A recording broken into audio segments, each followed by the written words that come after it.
누군가에게 통도가.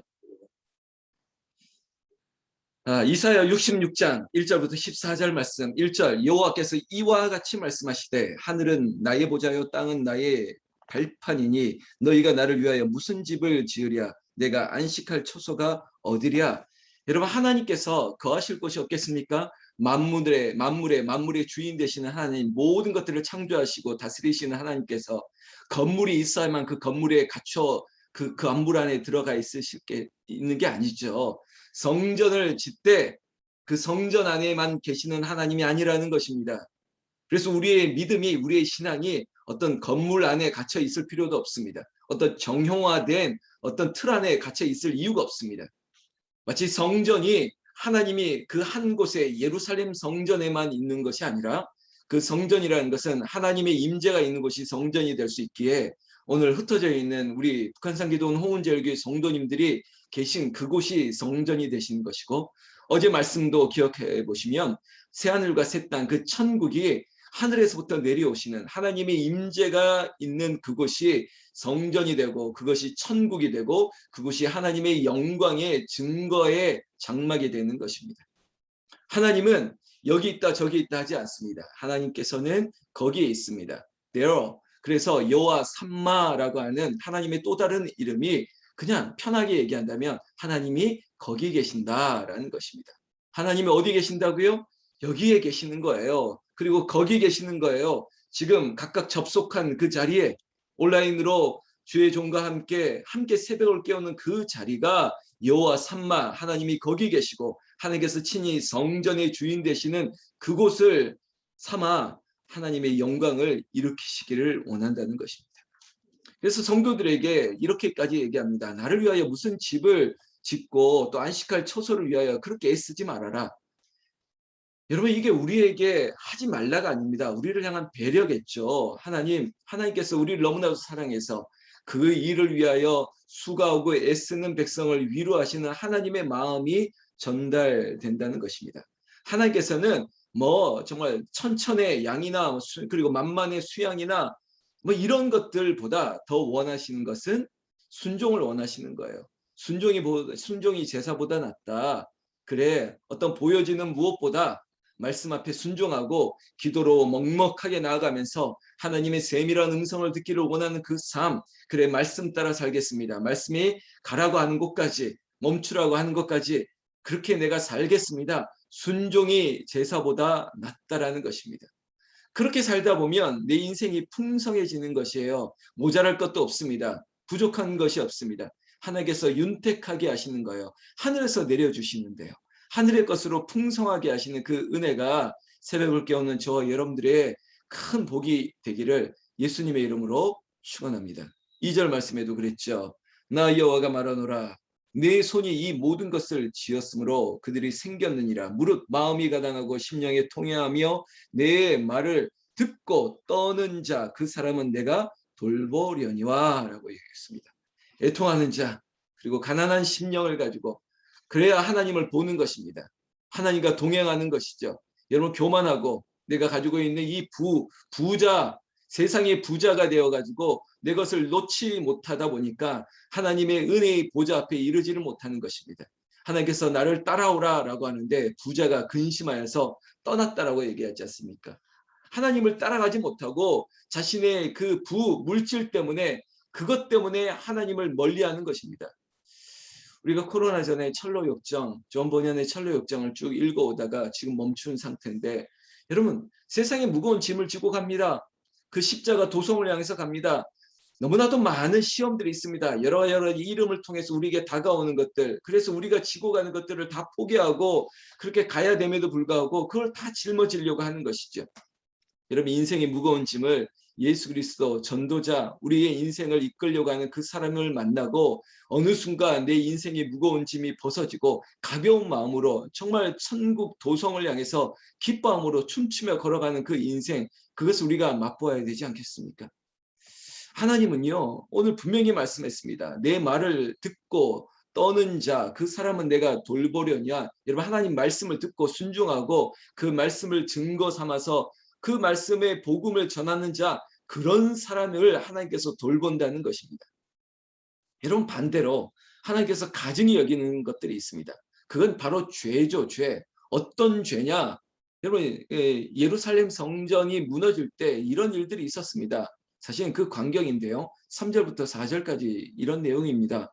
하나님 앞에 온전한 제사를 드리지 않았어요. 복음서에 보면 예수님도 성전에서 채찍을 휘둘리면서 성전을 엎은 적이 있었죠. 여러분 구약 시대도 마찬가지입니다. 종교적인 예식을 중시했던 사람이 있습니다. 그 모양만 내는 거예요. 그냥 그런 척 하는 사람들이 많다는 거죠. 그래 구약의 제사법 이것을 흉내내기 위해서 온전한 제물을 드리는 것도 아니고요. 그리고 피를 뿌리고 그리고 기름을 뽑아내고 그리고 그걸 불태워지는 모든 과정 그것들을 생략하고 그냥 내 편의대로 이 모양만 내면 되지. 제가 편히 말씀드린다면 하는 척만 하는 거예요. 무늬만 있는 거예요. 온전한 제사는 사라져 버렸습니다. 그렇게 하면서도 세상 가운데 그리고 성전에서 하나님 앞에서 또 이웃들에게 내가 이렇게 했다 마치 바리새적인 모습으로 그리고 종교인들 서기관들 제사장들처럼 내가 이 정도 했으면 된 거 아니야. 여러분 상대적인 거예요. 남들보다 내가 이만큼 했으면 내가 우월하다고 생각하십니까?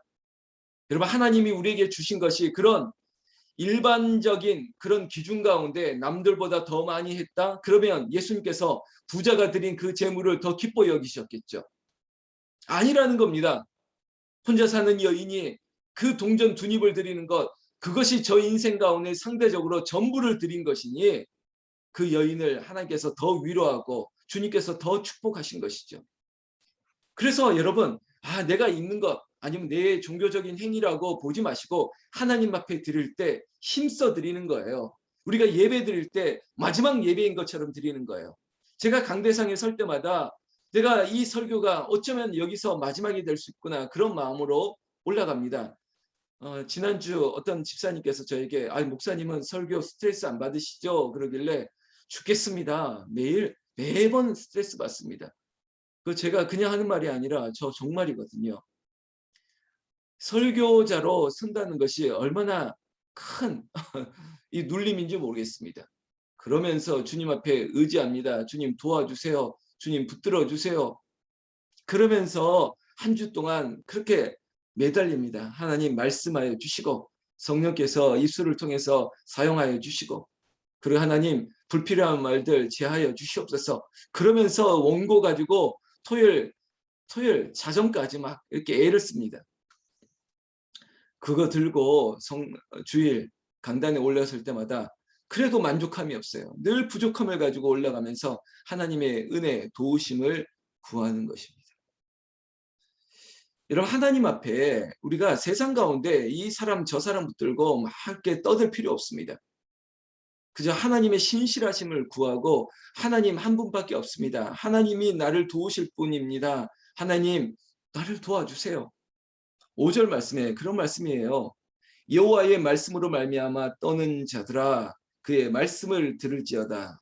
이르시되 너희 형제가 너희를 미워하며 내 이름으로 말미암아 너희를 쫓아내며 이르기를 여호와께서는 영광을 나타내사 너희 기쁨을 우리에게 보이시기를 원하노라 하였느냐. 그들은 수치를 당하리라 하셨느니라.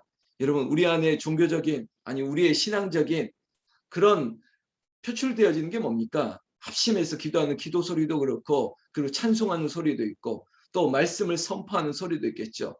그 떠드는 소리가 어디에만 있어야 되느냐? 아닙니다. 성전에만 있어야 될 필요가 없죠. 이 소리가 세상 사람들에게 이웃들에게도 들릴 수 있는 소리가 되어야 되는 것입니다. 이게 떠드는 소리라고 얘기했는데 여러분 우리가 마치 어떤 굴에 갇혀 있어 그 소리를 하면 그냥 우리끼리만 들리는 소리가 될 것입니다. 그러나 세상으로 나아가서 이 복음을 듣게 하는 것이에요. 그래서 우리의 입술로 꼭 전하지 않더라도 우리의 삶을 통해서 예수 그리스도가 증거되어지는 삶을 살으라는 얘기입니다. 그래서 여러분 경건은 그저 하나님 앞에 드리는 것만 경건이 아니라 이웃들에게 보여지는 것이 경건이에요. 사대주의적 어떤 보여지는 삶이 아니라 내 신앙생활 자체가 예수 그리스도의 복음의 증거가 되고 닮아가는 향기가 되기를 원하는 것. 목회자가 강단에서 수사학적으로 말을 잘하는 설교보다 더 중요한 것은 그 목회자의 삶을 통해서 성도들이 보게 하고 그리고 세상이 보게 하는 것이에요. 그게 진짜 설교인 거죠. 우리에게도 그런 말씀을 하는 것입니다. 떠드는 자들아, 성전에서, 아니 너희 가정에서도 네가 복음의 행위가 그리고 너의 복음의 입술이 나타낼 수 있으면 그것이 더 중요하다는 것이에요. 나의 모습을 통해서 배우자가 변하고 자녀들이 변하고 내 형제 자매, 내 부모님이 변하고 이런 것들이 보여지는 것이에요. 오히려 우리의 선이 악을 이기는 거예요. 선한 행위로 악을 이기는 거죠. 복음의 능력으로 세상을 이기는 것입니다. 그래서 남북 간의 이 분단 조국에 하나님께서 평화적인 통일 그리고 성서적인 통일 하나님께서 하시는 이 일들을 하나님이 하셔야지 모든 것들이 아름다워지는 것인데 인간의 행위로는 할 수 없습니다. 그저 하나님께 매달리는 것이에요. 성경 말씀을 계속 이어서 보면 6절 말씀에도 떠드는 소리가 성읍에서부터 들려오며 목소리가 성전에서부터 들리니 이는 여호와께서 그의 원수에게 보응하시는 목소리로다. 여러분, 만약에 우리의 삶이 아니 우리의 신앙생활이 성전 안에 갇혀 있다면 마치 자중질환을 일으키고 교회가 교회되지 않을 거예요. 교회는 자꾸 아웃리치 밖으로 뻗어져 나가야 되는 것입니다. 여러분들의 신앙생활이 이 교회 안에서 건물 안에서 만족한다라고 하는 순간 위험이 나타납니다. 문제가 생기는 거예요. 자꾸 밖으로 뻗어나가야 돼요. 여기에 그저 초막 셋을 짓고 텐트 3개를 짓고 누구는 하나는 누구를 위해서 하나는 누구를 그거 아니에요. 여기가 좋사오니 머무르지 말고 바깥으로 자꾸 나가는 거예요. 그리고 사람을 만나는 거예요. 그리고 그 사람을 통해서 그리스도의 복음을 증거하는 것이에요. 그게 진짜 경건이에요. 그 경건은 성전 안에 있는 것이 아니라 경건은 세상 가운데 있는 것이죠. 오늘도 밭으로 나가고 논으로 나가고 아니 사람을 만나고 직장 일터로 나가서 그 만나는 사람에게 그리스도의 복음의 증거가 되고 여러분들 자체가 성전이 되시는 거예요. 여러분들의 삶이 예배가 되는 것이에요. 그런 하루가 되기를 원하고 그런 한 주간의 시작이 되기를 예수님의 이름으로 축원합니다. 축원합니다. 7절부터 하나님께서 당신의 나라를 번성케 할 것입니다. 그리고 하나님의 백성들을 위로하십니다. 이사야 66장 마지막 장을 통해서 하나님 당신의 나라가 하나님을 예배하는 나라가 되기를 원합니다. 흩어져 있는 가족들의 삶의 자리가 하나님의 성전 되기를 원하고 그 성전에서 삶의 예배를 드리기를 원하는 것이에요. 그 백성들이 그렇게 되기를 위로하시고 힘을 주시고 하나님께서 능력을 베풀어 주시는 것입니다. 여러분 세상에서는 노력해서 얻는다라고 말하죠. 물론 또한 세상에서는 운칠기삼 이런 얘기도 합니다. 운이 7개고 기술이 3개라고 할 정도로 뭐 이런저런 말을 한다 할지라도 아닙니다. 하나님이 하시는 일은 순식간에 이루어지는 것이에요. 하나님께서 하시면 치유하는 공의의 빛을 비추어서 한순간에 고치시는 거예요. 우리가 오랫동안 약을 먹고 물리치료받고 애를 써서 낫는 그런 역사가 아니라 하나님은 한 번에 하시는 거예요. 오늘 우리의 인생 가운데 한 번에 바뀌는 쉬프트 되어지는 변화되어지는 회복의 회심 회개의 역사가 여러분들의 인생 가운데 나타나기를 예수님의 이름으로 축원합니다. 축원합니다. 10절 말씀 보세요. 예루살렘을 사랑하는 자들이여 할렐루야 성전을 사모합니다. 어제도 말했지만 새하늘과 새 땅 저 하나님 나라를 사모하는 자들 그 사랑하는 자들에게 하나님께서 말씀하십니다. 다 그 성읍과 함께 기뻐하라. 다 그 성읍과 함께 즐거워하라. 그 성을 위하여 슬퍼하는 자들이여 다 그의 성의 기쁨으로 말미암아 그 성과 함께 기뻐하라. 할렐루야. 여러분 원리는 아주 간단합니다. 우리의 공동체가 기쁨을 누리면 그 공동체의 구성원이 된 우리는 기쁠 수밖에 없는 거예요. 여러분 성전을 향한 기쁨 모든 것 여러분 다라고 표현하지 않습니까? 모든 것들을 다 회복하게 하시는 능력이 어디에서부터 나오느냐? 하나님이 임재하시는 그곳에. 그러니까 여러분 주일 예배 말씀 붙들고 은혜 받고 그 은혜를 가지고 세상으로 나가서 기쁨의 통로로 여러분들도 또한 흘려주시는 거예요. 그리고 우리의 가정이 예배 가운데 기뻐함을 얻으면 우리의 가정도 기뻐함을 얻는 거예요. 왜냐하면 삶의 예배가 가정에서부터 있으니까. 천국의 가장 작은 모형이 어디에 있느냐? 가정에 있습니다. 그래서 우리 교회가 자꾸 제가 오렌지색 제 뒤에도 오렌지색인데 제가 오렌지색을 일부러 차도 오렌지색을 사는 이유가 그냥 이미지, 그냥 컬러 테라피처럼, 그래, 십자가 복음과 그리고 가정의 따뜻함, 노란색이 빨간색과 노란색이 블렌딩 합쳐지면 오렌지 컬러가 나오거든요. 그런 거예요. 교회가 중요한 만큼 가정이 중요해요. 이 두 개가 융합이 됐을 때 나오는 컬러가 오렌지거든요. 근데 오렌지가 말하는 컬러의 이미지가 뭔지 아세요? 혁신이에요. 혁신. 그래서 차에 관심인들 보세요. 새 차 모델이 나오면 대개 아주 눈에 띄는 컬러, 오렌지 컬러의 모델을 많이 제시합니다. 왜냐하면 아주 혁신적이거든요. 눈에 확 띄거든요. 그렇다고 그 컬러를 그저 보통 상용화해서 그 컬러를 선택하는 사람은 많지 않습니다. 그러나 보여주는 거예요. 이런 변화적인, 이런 모델, 이런 라인업으로 이렇게 새 차가 나왔다라고 가장 눈에 띄어지는 색깔이 오렌지 컬러거든요. 우리 인생도 마찬가지입니다. 가정의 따뜻함과 그리고 십자가의 뜨거움이 블렌딩 된다면 이 혁신적인 일이 나는 거예요. 이노베이션. 저와 우리들의 인생 가운데 나에게는 이런 일이 일어나지 않을 것 같고 나에게는 절대 그러지 않을 것 같은, 아니요. 새하늘과 새 땅, 정말로 이노베이션, 완전히 혁신적인 일들이 일어나는 거예요. 자꾸 바뀌는 거예요. 변화할 수 있는 힘들. 그리고 결국은 변화하지 않으면 도태합니다. 2021년이 지나면 미래학자가 얘기했죠. 분명히 그렇습니다. 한 4년은 금방 지워질 겁니다. 세상이 그렇게 빨라요. 훅 지나갈 겁니다.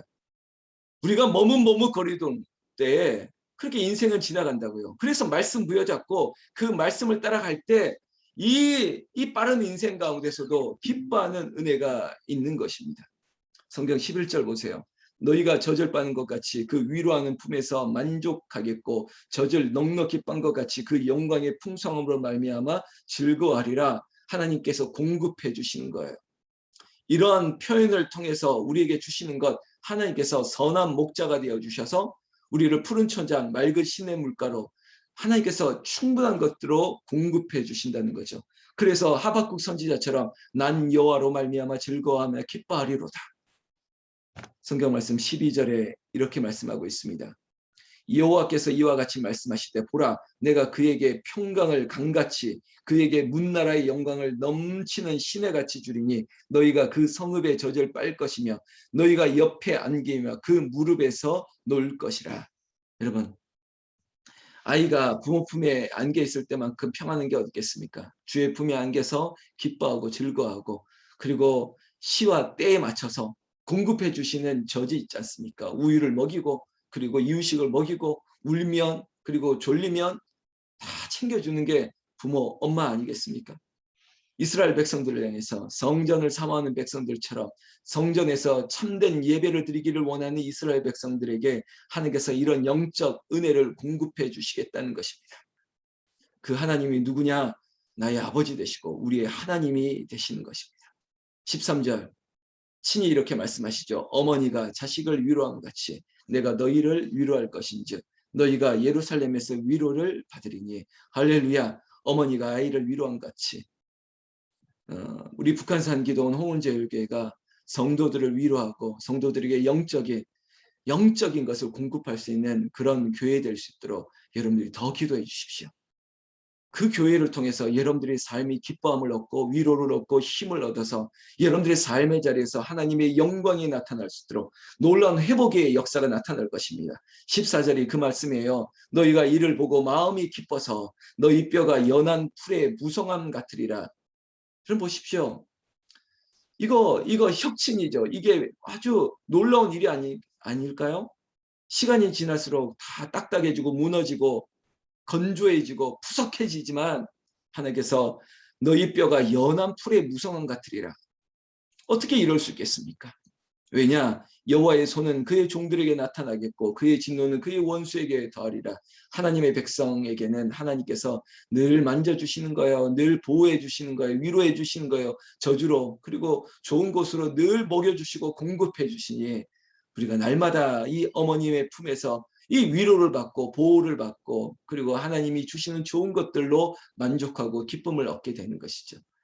이사야 66장을 통해서 하나님의 백성을 향해서 마지막 위로와 그리고 하나님의 영광이 나타난 것을 우리에게 보여주고 있습니다.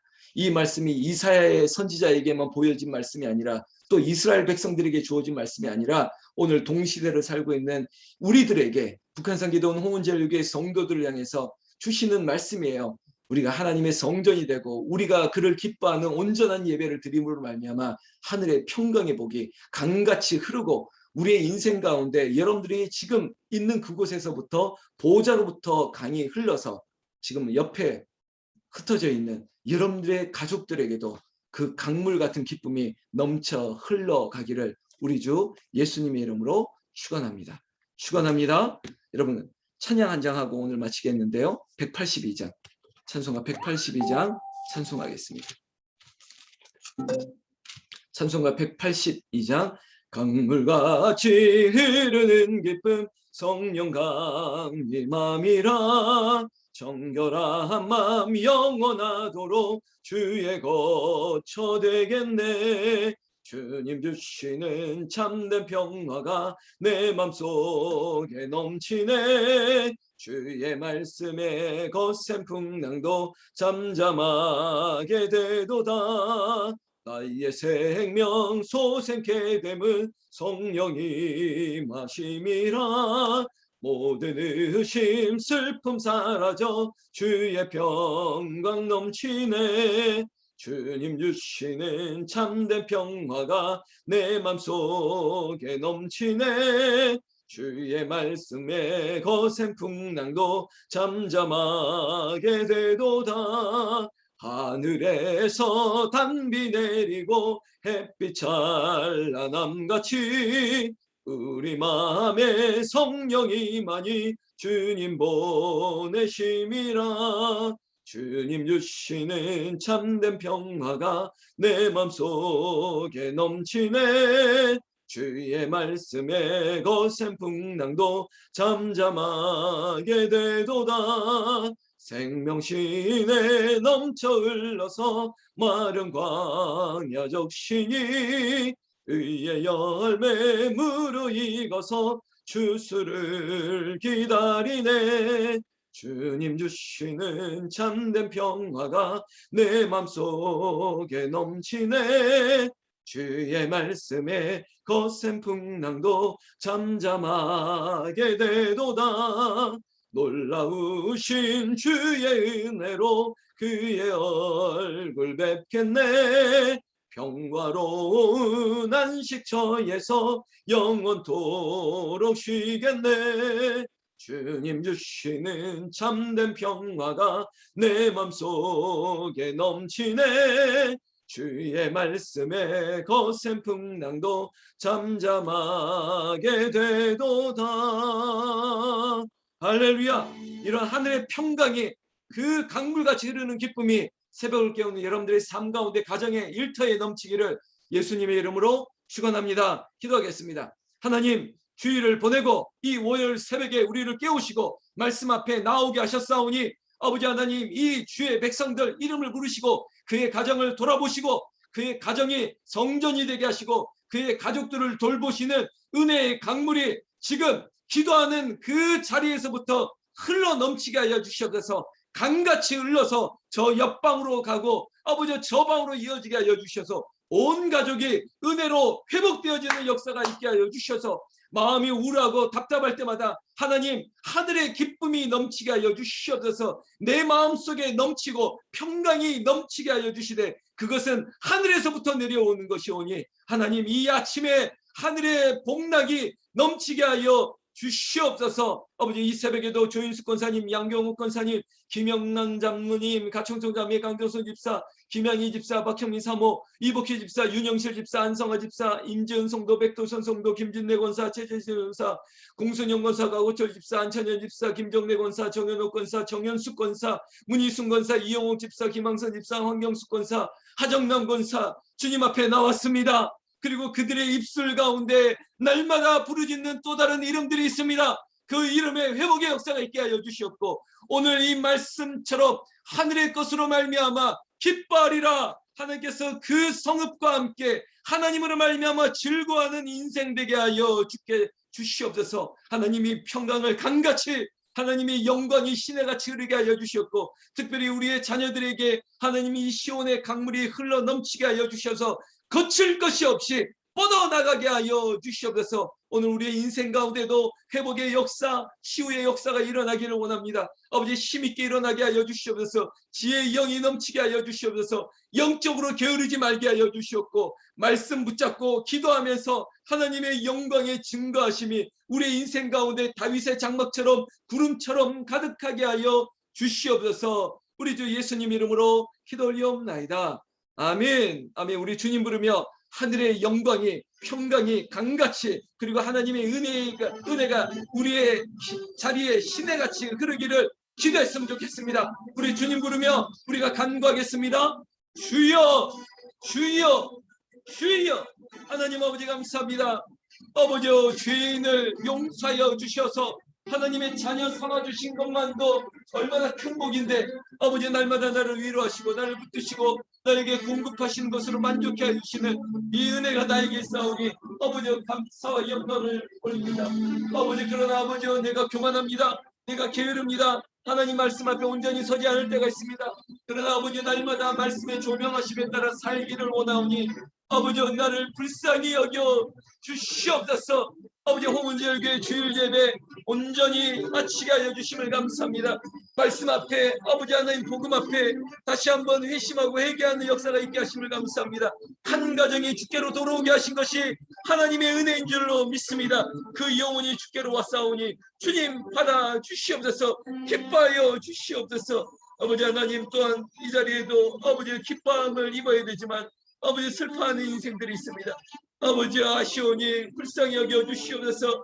아버지, 안봉금 집사 힘을 더하여 주시옵소서.